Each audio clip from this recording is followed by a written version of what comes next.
Okay, trying to mute the TV, it ain't working.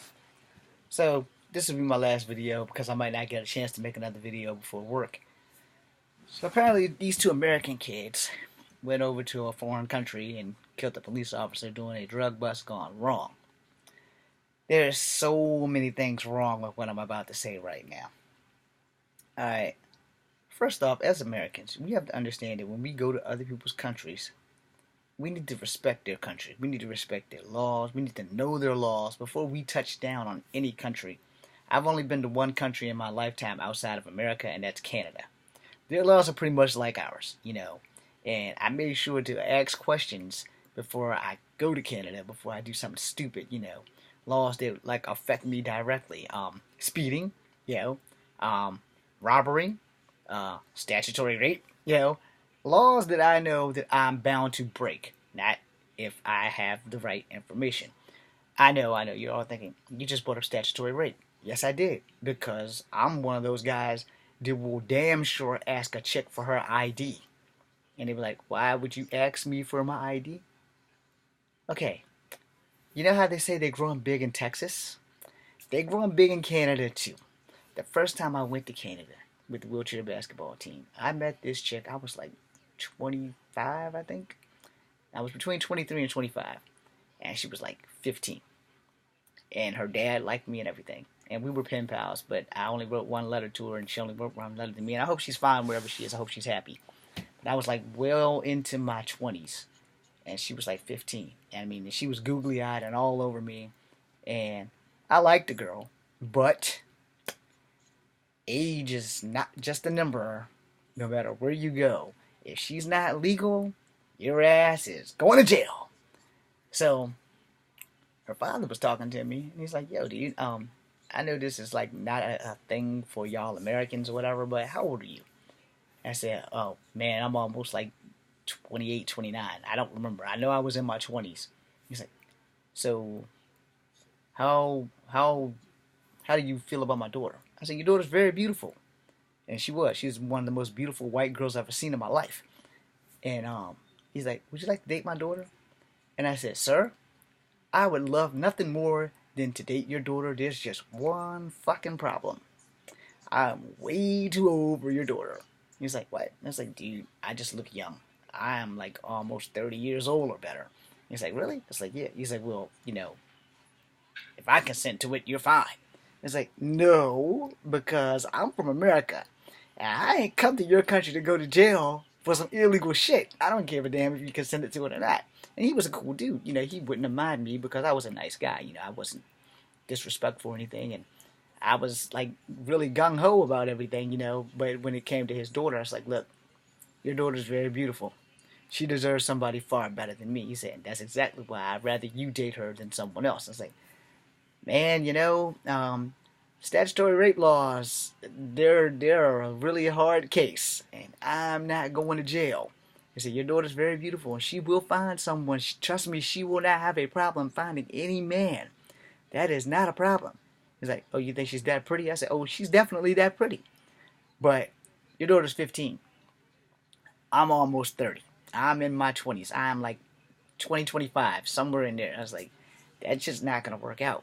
I don't have 3 years to wait for her. I don't know how long I have. And I don't know how many trips I'll be making to Canada because I'm here on somebody else's dime. And he's like, "Well, I understand that, but, my girl, she really likes you." And I was like, I really think your daughter's pretty, but, and that's where it has to be.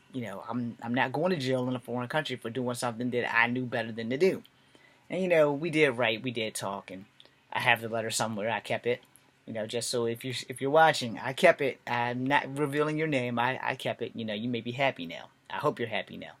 But she's a very, very, very, very, very beautiful white girl, and Canada is probably like the most less racist place I've ever been in my life, and that's why I've been there so many times. But I don't believe in breaking laws. I'll catch a speeding ticket in a foreign country. I'll do that. Because the worst thing you can do is lock me up for speeding. Unless I like plow through some people because I lost control of the car or some shit like that, which is vehicular homicide, and I have no intention of ever doing that shit. But I kind of got an addiction for speed, so if I'm driving in my car every now and again, I don't glance at that speedometer. It's too fucking late. But you know, for medicinal purposes, you know, um, these young men clearly don't understand the concept of, you know, first and foremost, drugs is bad. I will not promote drugs, you know, at all. Even when it becomes legal, I will not promote drugs unless there's like a serious paycheck involved. But I will never do the drugs. So, you know, I've seen the things that drugs can do to people. I've watched people die from drugs and be revived. So no, fuck that shit. But they went to this country and they made a drug deal. The cop revealed himself and they stabbed him and they killed him.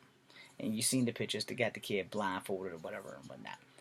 And the thing is, you know, in certain places in Canada, I know people who smoke weed. I will not reveal who they are. I have discretion. You know, they have things in Canada where you can do that. They have air factories, they have weed factories, they have all kinds of shit. I'm not gonna tell you what part of Canada I was in. Anyway, it was not where Wade Wilson's from. It wasn't from Regina. Anyway, I haven't been that far in Canada. I've only been to one city and one province in Canada. So anyway, you know, these kids went to this foreign country and they committed murder of a police officer, you know, who was doing an undercover drug bust. It takes me back to the UVA kid that was killed here in Korea, and they flew his body back home because they didn't prepare him when he went to Korea to not touch anything, to not take anything, to not do anything. It was North Korea, not South Korea. South Korea is a little bit more laxed on Americans and other tourists, but North Korea, they're tight as fuck. And they did not prepare that young man. But these two young men were doing a crime. They were buying drugs. You know, and you don't give a fuck what country you're from. I don't give a damn what your color is. I don't give a damn what your race is. I don't give a damn what your culture is. But I'm going to tell you right now, if y'all didn't learn from Amanda Knox, and you didn't learn from the kid that went to Singapore and decided to throw stop signs through car windows and shit back when I was like in high school, you know, you have to learn that when you go to a foreign country, you are a visitor. Visitors do not have diplomatic immunity. Visitors do not have the right to trash the place, and think that, oh, I'm just going to go back home and there's going to be no consequences. Ask Amanda Knox about that. Ask the guy that got Singapore caned about that. Before you go to a foreign country and just decide, hey, fuck y'all, I'm going to do what I want. These poor kids are going to have a lot of shit coming in the next couple of months. I'm waiting to see what happens. And then I'll give you another feel-good video about that shit. But don't go to another country and not learn the laws before you go there. And above all else, don't do drugs. Stop doing drugs. And don't go to another fucking country and think, okay, well, drugs is legal here, I'm going to do drugs. There's no excuse for stupidity. So don't be stupid. Be seeing you. The view is on.